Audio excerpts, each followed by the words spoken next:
നമ്മുടെ മഹാന്മാർ ഈ 100 വർഷം നമുക്ക് യാതൊരു പോറലേൽക്കപ്പെടാതെ, യാതൊരു വിള്ളലേൽപ്പിക്കപ്പെടാതെ ഈ സത്യപ്രസ്ഥാനം നമ്മുടെ കരങ്ങളിലേക്കാണ് എത്തിച്ചെന്നുകൊണ്ടുള്ളത്.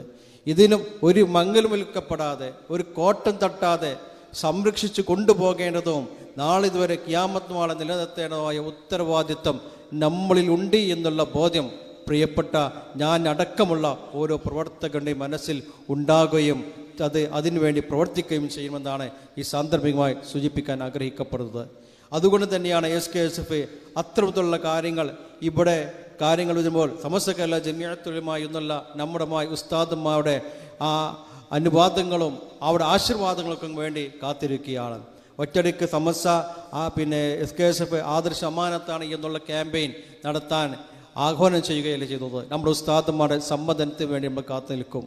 ഉസ്താദന്മാർ അത് വെച്ച് കഴിഞ്ഞാൽ അതിൻ്റെ പിന്നിൽ നമ്മൾ പ്രവർത്തനം ആരംഭിക്കുകയാണ്. അങ്ങനെയാണ് SKSF 1959 മുതൽ ഇന്ന് വരെ ഓരോ പ്രവർത്തനങ്ങളും അതുമൂലമാണ് നടക്കപ്പെടുന്നത്.